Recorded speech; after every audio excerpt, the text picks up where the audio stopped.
Friends, अब हम बात करेंगे ऑयल वार और जो गल्फ कंट्रीज़ में यूएस और इजराइल के जो अटैक्स हो रहे हैं उसका क्या कारण है और इसकी हिस्ट्री क्या है। ये अटैक इस तरह से क्यों होते हैं, पहले भी पास्ट में हुए हैं, इसके बारे में बात करते हैं। तो फ्रेंड्स, सोचो अगर दुनिया की सबसे पावरफुल कंट्री किसी रीजन में वार करे और रीजन डेमोक्रेसी नहीं ऑयल हो। मिडिल ईस्ट में पिछले 30 सालों में जितने भी मेजर वार्स हुए हैं, जैसे कि इराक वार, लीबिया इंटरवेंशन, सीरिया कॉन्फ्लिक्ट और अब ईरान का टेंशन, कुछ एनालिस्ट कहते हैं कि सबके पीछे एक ही चीज़ का इन्फ्लुएंस है, वो है ऑयल।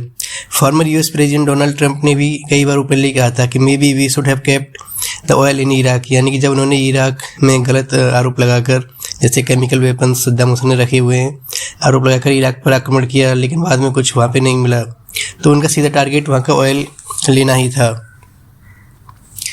तो सवाल ये है कि क्या मिडिल ईस्ट वार्स का रियल मोटिव एनर्जी कंट्रोल है, और अगर ईरान में ऐसा हुआ तो क्या ईरान के साथ भी वही गेम रिपीट हो रहा है जैसा कि इराक में हुआ। तो आज के वीडियो में हम डिटेल में समझेंगे मिडिल ईस्ट ऑयल का ग्लोबल इंपॉर्टेंस, इराक वार का सच, ट्रंप का take the oil statement, Iran के साथ यूएस टेंशन और ग्लोबल ऑयल पॉलिटिक्स का रियल गेम। तो फ्रेंड्स, समझते हैं मिडिल ईस्ट ऑयल दुनिया का एनर्जी हर्ट जो है उसकी लोकेशन के बारे में और उसकी इंपॉर्टेंस के बारे में। तो सबसे पहले हम यही बात करेंगे मिडिल ईस्ट इतना इंपॉर्टेंट क्यों है। इस रीजन में दुनिया का सबसे बड़े ऑयल रिजर्व्स हैं और जो मेजर ऑयल कंट्रीज़ हैं वो भी गल्फ कंट्रीज़ की हैं, जैसे Saudi Arabia, Iran, Iraq, United Arab अमीरात जिसमें दुबई भी आता है, कुवैत। दुनिया की इकोनॉमी अभी भी लार्जली ऑयल पर ही डिपेंडेंट है, जो कि ट्रांसपोर्टेशन, एविएशन, शिपिंग इंडस्ट्री, इसमें भारी मात्रा में ऑयल का यूज़ होता है। सब ऑयल पर ही चल रहे हैं, इसलिए जो रीजन ऑयल कंट्रोल करता है उसके पास ग्लोबल पावर्स का एक बड़ा टूल होता है। तो फ्रेंड्स, अभी हम बात करेंगे स्ट्रेट ऑफ हॉर्मुज, जो कि वर्ल्ड का मोस्ट इम्पोर्टेंट ऑयल रूट है, और हम बात करते हैं कि ये छोटी सी जगह की इम्पोर्टेंस क्या है। तो फ्रेंड्स, स्ट्रेट ऑफ हॉर्मुज बहुत ही इंपॉर्टेंट मैरीटाइम चेक पॉइंट है। यह वर्ल्ड की एनर्जी सिक्योरिटी और शिपिंग के लिए बहुत ही क्रिटिकल है। अगर हम इसकी बात करें तो ये किसको कनेक्ट करता है और सेपरेट करता है, तो इसकी बात करते हैं। ये जोड़ता है पर्शियन गल्फ जहाँ से तेल निकलता है, कोई गल्फ ऑफ ओमान और अरेबियन सी से जोड़ता है, और यह ईरान उत्तर में और ओमान और यूएई साउथ में एक दूसरे से अलग करता है। तो फ्रेंड्स, इसकी इंपॉर्टेंस क्या है उसके बारे में बात करते हैं। ये वर्ल्ड का ऑयल हब है, दुनिया के 20% से ज़्यादा ऑयल और गैस इस छोटे से पैसेज से ही निकलता है, जो इसे एक स्ट्रेटेजिक लाइफलाइन बनाता है। ये एक बहुत ही क्रिटिकल चेक पॉइंट है। यह इतना पतला है, इसका जो नैरोएस्ट पॉइंट है सिर्फ 33 किलोमीटर का है, और अगर ये बंद हुआ तो ग्लोबल फ्यूल प्राइसेस आसमान छूने लगेंगे, जैसे कि अभी हम देख रहे हैं गैस के रिगार्डिंग भी। और इसके जो की एक्सपोर्टर्स हैं Saudi Arabia, Iran, Iraq, UAE और कतर अपना ज़्यादातर तेल और एलएनजी लिक्विड नेचुरल गैस जो है यहाँ से एक्सपोर्ट करते हैं। इंडिया के लिए इंडिया अपनी टोटल क्रूड ऑयल ज़रूरत का 40 से 50% इसी रास्ते से मंगवाता है, इसलिए यहाँ कोई भी ऑयल टेंशन इंडिया की एनर्जी सिक्योरिटी के लिए भी बहुत बड़ा खतरा है। तो फ्रेंड्स, ये जो है बहुत ही नैरो पाथवे है। शिपिंग लेन सिर्फ 3 किलोमीटर चौड़ी हैं हर तरफ, इनबाउंड या आउटबाउंड, इसलिए इसे टैंकर ट्रैफिक मैनेज करना मुश्किल होता है। अब जियोपॉलिटिकल कॉन्फ्लिक्ट जब है तो ईरान और यूएस इजराइल के बीच जो टेंशन हो रही है, ईरान इससे बंद करने की धमकी देता है, जिससे ग्लोबल ऑयल मार्केट में बहुत ही डिसरप्शन आते हैं। तो हम सिंपल वर्ड्स में कहें तो स्ट्रेट ऑफ हॉर्मुज दुनिया की तेल की लाइफलाइन है।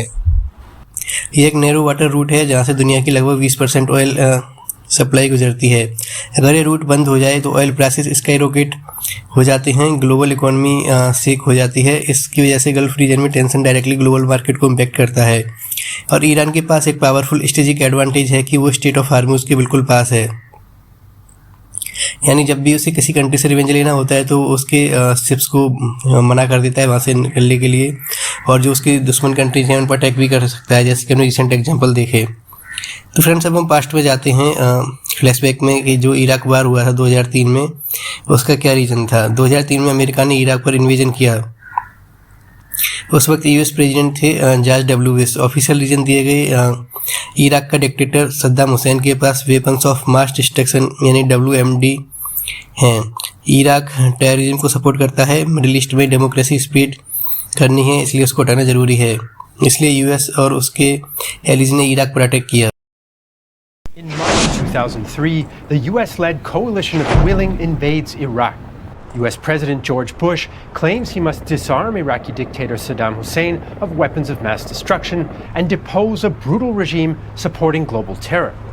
Since the end of the Gulf War in 1991, a de facto military conflict has continued. US and allied jets enforce no-fly zones in northern and southern Iraq and attack Iraqi air defense, which regularly fires at their aircraft. The US military has thousands of troops in the region and a plan in case of war with Iraq, Operational Plan 1003.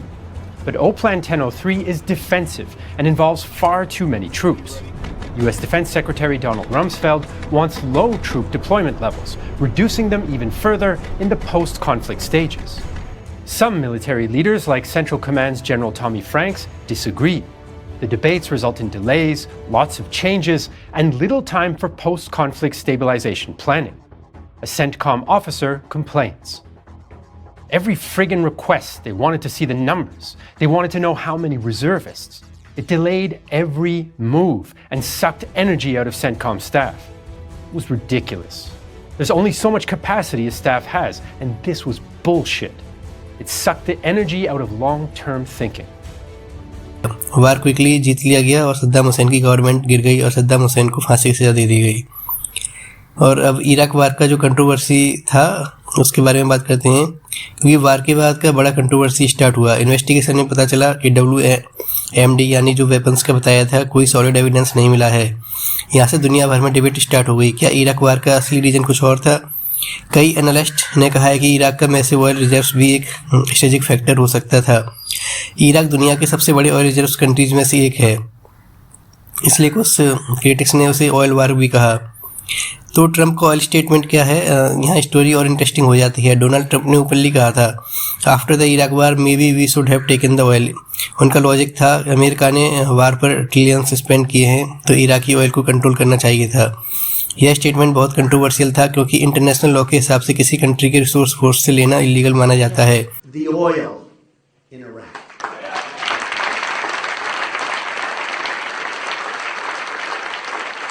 I said it over and over and over again. Another area where my judgment has been proven correct. I just said it so many times, virtually every time I was interviewed. Keep the oil, keep the oil. According to CNN, ISIS made as much as $500 million in oil sales in 2014 alone. That's before they really got started. Fueling and funding its reign of terror. If we had controlled the oil, like I said we should, we could have prevented the rise of ISIS in Iraq, both by cutting off a major source of funding and through the presence of U.S. forces necessary to safeguard the oil and vital infrastructure products necessary for us to have the oil. I was saying this constantly and consistently to whoever would listen. I said, keep the oil, keep the oil, keep the oil. Don't let somebody else get it. लेकिन Trump का यह comment दिखाता है कि oil geopolitics openly discuss होता है।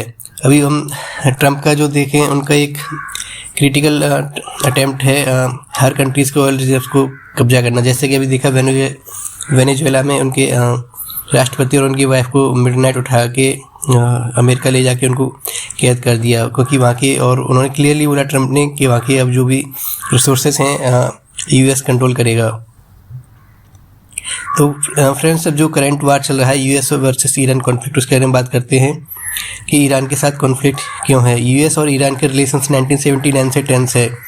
1979 में Iran में इस्लामिक रिवॉल्यूशन हुआ था और यूएस फ्रेंडली गवर्नमेंट गिर गई थी। तब से दोनों कंट्रीज़ के रिलेशंस हॉस्टाइल रहे हैं। 2015 में एक न्यूक्लियर डील साइन हुआ जिसे बोला गया joint comprehensive plan of action.